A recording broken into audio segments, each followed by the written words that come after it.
Hola, ¿qué tal? Hoy en una nueva edición de La Nave Stream tenemos la oportunidad de entrevistar al fundador de IESER, la persona que fue precursora para que el instituto sea una referencia en calidad educativa, en tecnología y en recursos para los estudiantes que salen de aquí. Hoy estamos con Marcelo Aldo Cop. El instituto ha incorporado tecnologías, ha equipado muy bien las aulas. ¿Sentís que el instituto está un escalón por encima de la media? Creo que sí, es, Muchísimo. de acuerdo al Ministerio de Educación, la institución privada más grande de la provincia de Santa Fe. Fue una propuesta pionera. Después el gran desafío que tuvimos fue la pandemia. Marcelo, bienvenido a los estudios de La Nave. ¿Cómo estás? Muy bien, ¿y ustedes? Todo perfecto. Quería empezar esta charla preguntándote por la fundación de IESER. Estamos en el espacio de streaming del instituto que se ha fundado este año y bueno, el instituto ha pasado por varias facetas, ha tenido un largo recorrido, se han Tal cumplido cual. 35 años. Contame un poco la fundación y aquellos primeros años de la institución. Sí, allá por los años 90 nosotros presentamos un proyecto al Ministerio de Educación que era una carrera formativa de dirigentes de recursos humanos para las empresas, las organizaciones. Y entonces cuando el Ministerio nos dio el ok, nos dijo, bueno, está bien, esta es una carrera muy interesante, muy novedosa, porque no existía en la provincia de Santa Fe. Y dice, pero ustedes necesitan un instituto donde dictarla. Van a tener que fundar un instituto. Y fue así como surgió IESER. ¿Y por qué la elección de la carrera de recursos humanos? Bueno, eso está relacionado con mi propia formación, ya que mi gran motivación en la vida era poder dar una formación a quienes se ocupan de esa tarea en las áreas correspondientes de las empresas, porque no existía y las personas llegaban a esa posición y bueno, tenían que valerse por sus propios medios sin tener una formación adecuada. Yo quiero decirte que inicialmente coincidieron un poco la motivación mía con quien era mi señora en ese momento, Aurora, que hoy ya no está entre nosotros, pero que ella también quería formar un instituto educativo. ¿Por dónde pasó la motivación tanto de la carrera de recursos humanos como la de un instituto como tal? ¿Cuáles fueron esas primeras motivaciones una vez que ya estaba la idea para poder desarrollarla después? Bueno, había una intención de darle valores porque la función es muy técnica y como es una función técnica puede ser bien aplicada o puede ser mal aplicada. Bien. Entonces yo tenía la motivación que el profesional de recursos humanos tenía que ser una persona con una formación humanística, ¿no es cierto?, que fuera beneficioso para la sociedad y no un simple técnico, bueno, que analizara todo desde el punto de vista exclusivamente económico, sino que tuviera en cuenta que se trata de personas, de seres humanos, ¿cierto?, y que tienen que desarrollarse en un ámbito organizacional. ¿Y qué riesgos tomaste a la hora de pensar en esta institución, en la formación de bueno, una facultad y una carrera? ¿Cuáles fueron los Bueno, primeros principalmente riesgos? que no fuera comprendida por los jóvenes, cosa que en parte sucedió. Los chicos en ese momento no sabían de qué se trataba, la palabra recursos humanos no decía nada para los jóvenes en aquella época, hablo de los jóvenes estudiantes. Por eso nuestra primer camada de alumnos resultaron ser personas adultas, personas que venían del ámbito de las empresas que ya sabían lo que era, pero los jóvenes que estaban en la escuela secundaria no tenían la menor idea de qué estábamos hablando. A pesar de que hicimos un esfuerzo grande en ir a las escuelas, hablar con los alumnos, pero resultaba muy difícil de entender en ese momento. Me imagino, fuiste un poco un visionario, porque hoy en la actualidad están muy instaladas las carreras cortas, de hecho es una tendencia que se hace cada vez más grande en universidades, en distintas carreras, y en ese momento quizás era toda una novedad. ¿Cómo se te ocurrió esto de las carreras cortas? ¿Vos ya lo veías? ¿Sentías que iba a funcionar? ¿Cómo lo pensaste en ese momento? Sí, sí, pensé, estaba convencido que iba a funcionar, más aún.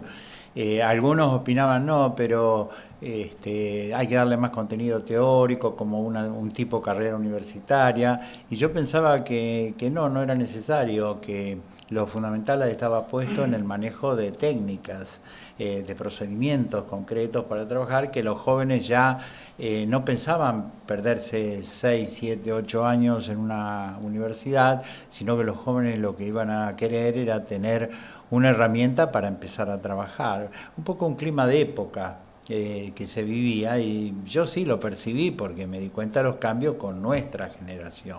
Nuestra generación, vos empezabas una carrera y decías, bueno, me recibiré dentro de 10 años, no importa, no tenía plazos. Pero los jóvenes ahora vienen con, en esa época, no sé, en los 90, ya empezaba a surgir la idea de la inmediatez, la idea de concretar los sueños lo más rápido posible, en fin, de ir venciendo etapas. De tener una salida laboral al corto plazo. Exacto, sí, sí, a eso me refiero, que con esta herramienta poder insertarse rápidamente.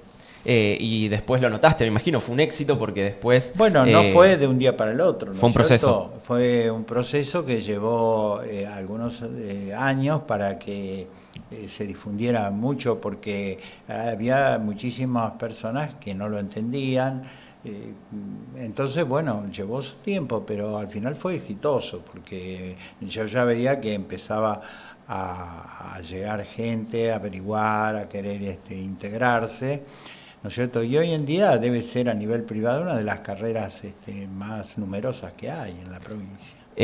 ¿Cuántas personas más o menos actualmente? ¿Con cuántos empezaste aquella época con la primer camada de estudiantes de recursos humanos? ¿Y cuántos hay hoy para dimensionar la comparativa? El Ministerio de Educación nos exigía que por lo menos tengamos 10 alumnos para 10 alumnos era el mínimo. Para abrir un curso. Bien. Aunque lo ideal era más, era 20, pero bueno, por lo menos 10 para iniciar un curso, si no se lo considera ya un fracaso.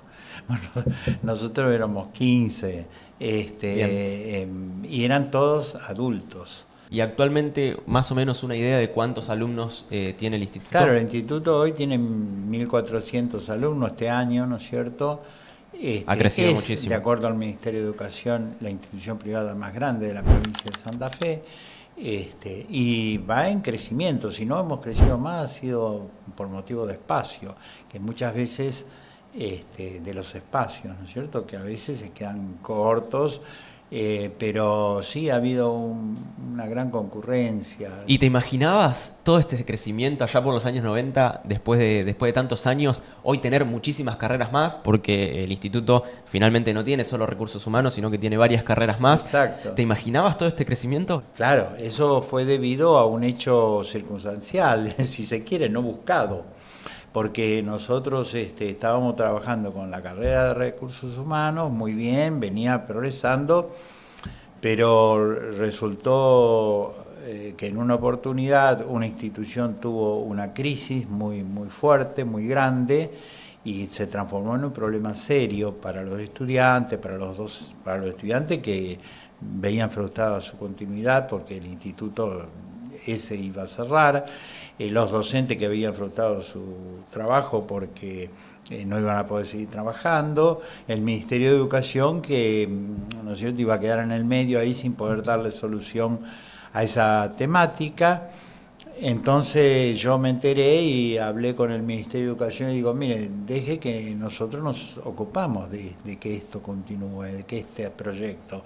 Ese instituto tenía las carreras de periodismo deportivo, periodismo, diseño de indumentaria y relaciones públicas. Y yo dije, no, nosotros estamos en condiciones, pues ya habíamos hecho una muy buena experiencia, sabíamos de qué se trataba, cómo íbamos a hacer, y más aún, yo les dije, bueno, me hago cargo de los profesores, con la antigüedad que tienen, con el sueldo que tienen, las condiciones, nadie va a perder nada. Y ahí fue el primer anexo de carreras. Exacto. Y ahí se dio también. Y ahí nos autorizaron y se incorporaron ese instituto, digamos, por sus docentes, estudiantes, se incorporaron a nuestra institución. Por consiguiente, un crecimiento muy grande del instituto. Ese fue un crecimiento muy grande porque, lógicamente, tener una sola carrera, como era Recursos Humanos, que tiene un público, si bien no selecto, como uno inicialmente creía, pero sí limitado, porque a no todos los chicos les gusta, pasar a ofrecer una gama de carreras que son lindas, atractivas, interesantes y que tienen un público, bueno, eso nos dio un potencial enorme, ¿no es cierto? ¿Y qué percibís de diferencias entre la educación de aquellos años 90, donde recién arrancaba el instituto, a las dinámicas que percibís hoy en día? En los estudiantes, en la manera de educar, en los planes de estudio. ¿Algunas diferencias o algunas...? No tiene nada que ver. No tiene nada que ver. Nada que ¿Cuál ver. es por dónde va el principal eje de diferencias? No, las diferencias es que la universidad siempre fue una propuesta, digamos, vinculada a lo teórico. Bien. Incluso yo soy contador público, estudié eso en la universidad y era todo teoría, todo teoría. Incluso uno terminaba la carrera y tenía que resolver, liquidar un impuesto, una pavada, porque es lo primero que te pide un cliente, ¿no es cierto? Un contador que le pide, bueno, liquidame el impuesto, y si no lo sabía hacer, claro. No sabes hacer nada, pero sí podía hablar 3 horas de economía. Entonces, eso era la formación. O sea, que es había decir, hasta los 90. es decir, que se volvió todo mucho más práctico. Se volvió una cuestión práctica y el camino era más lógico, porque uno a partir de hacer las cosas, ¿no es cierto?, va perfeccionando, va estudiando lo que quiere, o sea, se va desarrollando teóricamente. Que es, Esa es la lógica. con conocimiento de causa también, es uno de los ejes principales del Instituto IESER en la actualidad, inculcar mucho la práctica desde que el alumno ingresa. Tal cual. Y aparte, nosotros tuvimos un gran desafío, tuvimos varios desafíos, pero uno es el desarrollo tecnológico, que adquirió un ritmo y una velocidad que no existía en mi época. Es decir, cuando yo estudiaba, los cambios eran cada 10 años, se incorporaba una cosita nueva, un hecho nuevo, un pasacassette, no sé, la televisión pasó a ser en colores después de muchos años, todos los cambios eran muy lentos. Perfecto. Y a partir de los 90 los cambios son vertiginosos y casi te diría que a veces cuesta seguirle el ritmo, ¿no es cierto? La inteligencia artificial, bueno, esto, el streaming, todo eso, todas estas innovaciones tan lindas para comunicarse, para mostrarse, todo eso apareció a partir de los 90 prácticamente, y más estas últimas décadas, ¿no? Bueno, y el instituto está constantemente buscando ayornarse a las nuevas tecnologías, a las nuevas maneras, a las nuevas tendencias, que justamente estamos en un espacio en el estudio de streaming que se ha inaugurado este año.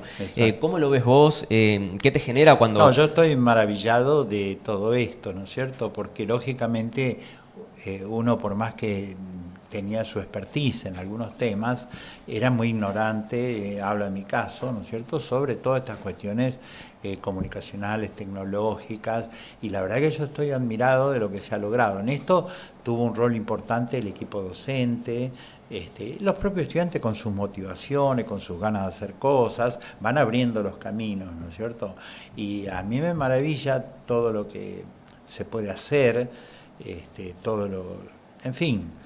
A veces uno se siente un poco sorprendido y bueno, sobrepasado por todo esto. Yo he querido estudiar algunas cosas, pero nos cuesta mucho a nuestra generación entender esta dinámica, ¿no es cierto?, de lo digital.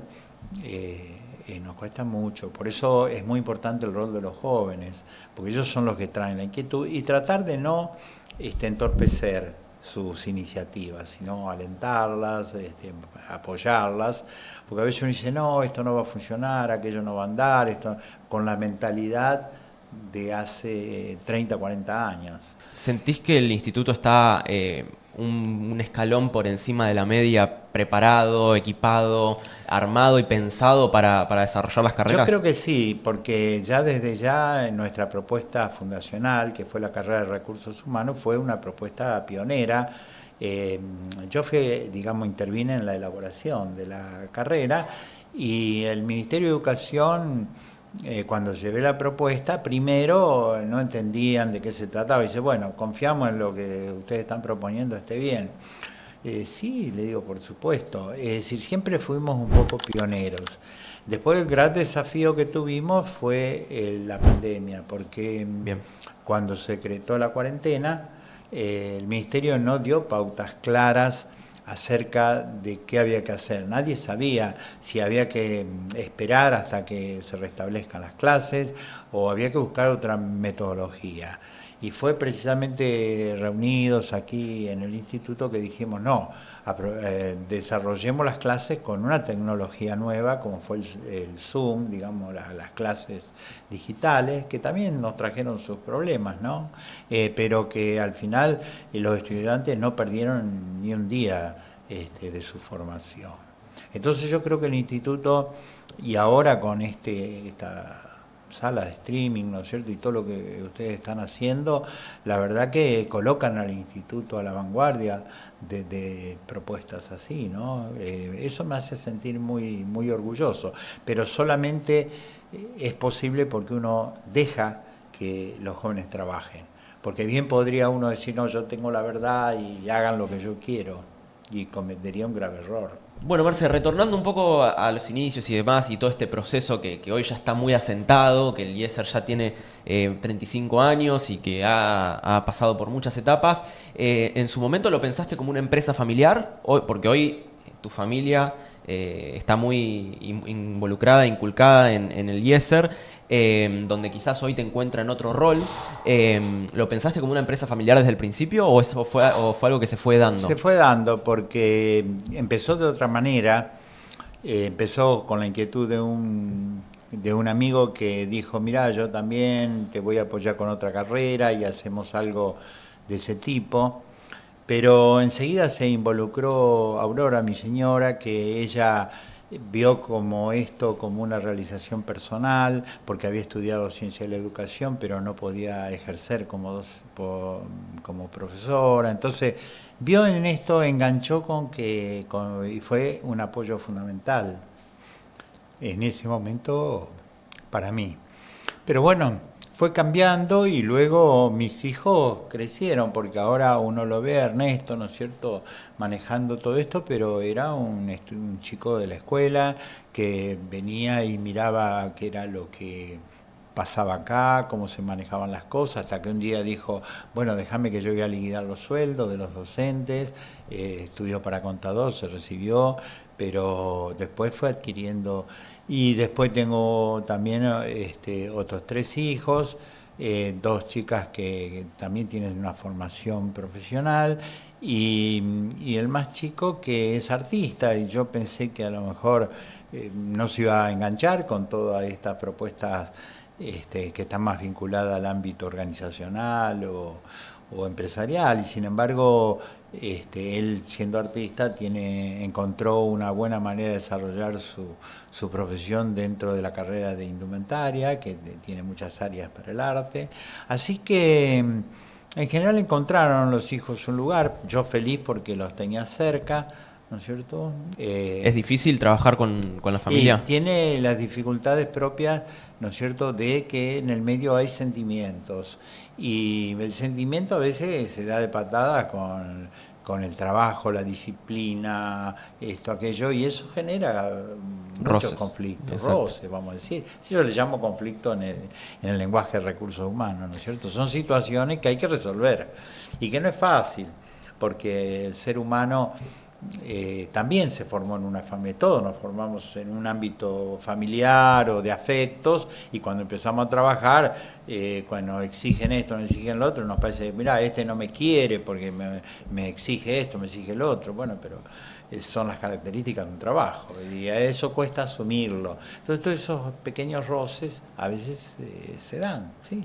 Ya que lo mencionaste, Ernesto, que surgió en la charla, ya es la segunda generación de los COP que en este caso, bueno, ya toman las riendas del instituto sí, de manera definitiva. ¿Qué quisiste transmitirle a Ernesto y a tus hijos a la hora de tomar las riendas del instituto, y cómo lo ves hoy ya después de algún tiempo que ya definitivamente lo están manejando? Claro, no tomarlo con responsabilidad, con ganas, hacer las cosas que a uno le gustan. La diferencia es que Ernesto fue preparado por sus estudios para ser un administrador, porque él es contador público igual que yo.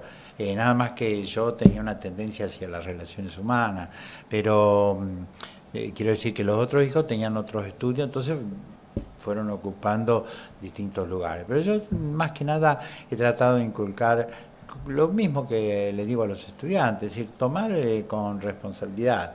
Responsabilidad es darle, ¿qué quiere decir? Dar la respuesta correcta, ¿no es cierto?, a los problemas. Eso es todo. Ser responsable es tratar de hacer las cosas bien. Entonces, eso es lo que uno ha tratado de inculcarles, ¿no? Y creo que, bueno, en el caso particular de Ernesto es el mayor, el que le ha tocado un poco así la responsabilidad de la conducción administrativa y financiera. Nuestro instituto, les puedo decir 2 o 3 cosas al respecto, porque algunos dirán, bueno, ¿y cómo se sostiene? ¿Cómo vive? Bueno, el instituto nunca ha tenido subsidio del Estado, siempre se ha Bien, valido por sus propios medios para sobrevivir y para avanzar. Eso lo hace particularmente complejo, ¿no completamente es cierto? privado. Completamente privado, absolutamente privado. Entonces, hay que manejar muy bien las cuentas para no tener problemas, ¿no es cierto? Y por suerte, bueno, Ernesto fue preparado profesionalmente para eso.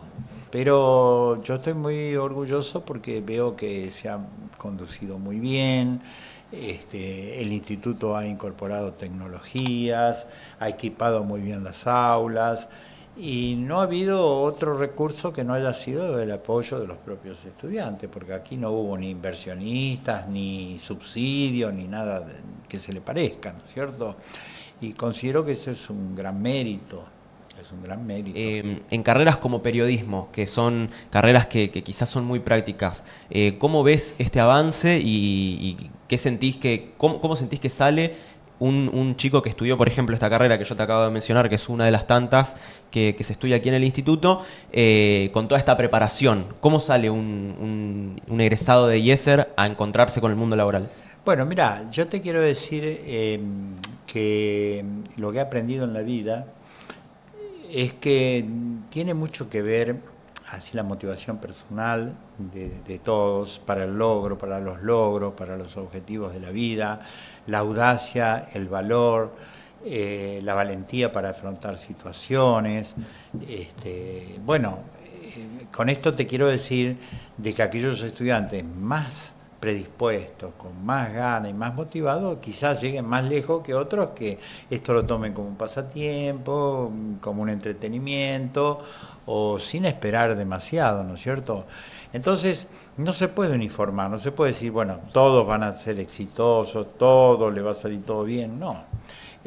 Probablemente haya diferencias entre una camada, entre un grupo, entre un estudiante y otro. Eso es normal y eso pasa en todos los órdenes de la vida.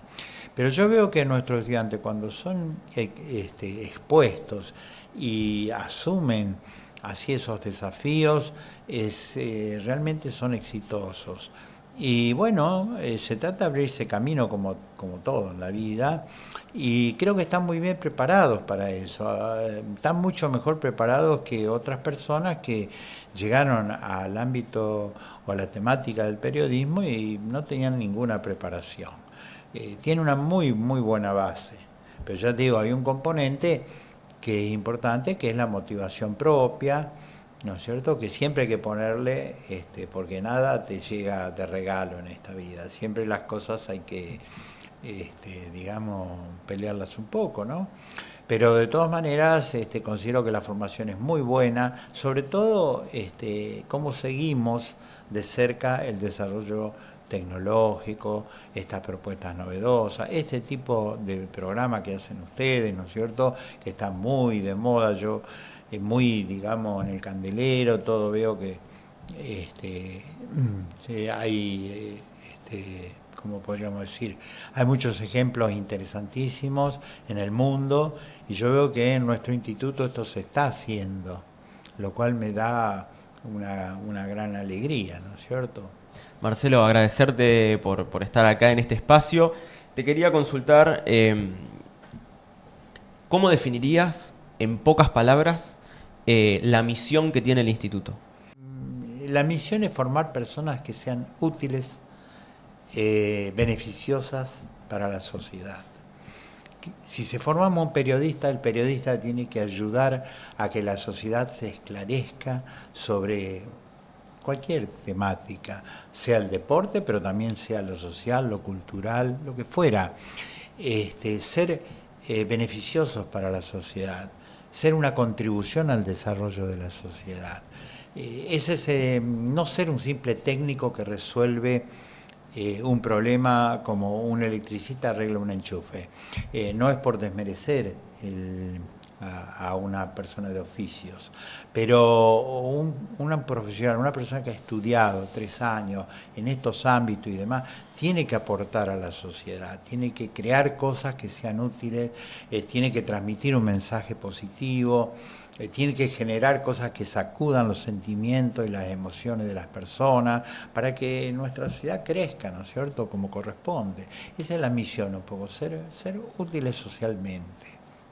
Marcelo, muchísimas gracias por venir a este espacio que también es tu espacio. No, gracias a ustedes que me dan la oportunidad de transmitir estas ideas.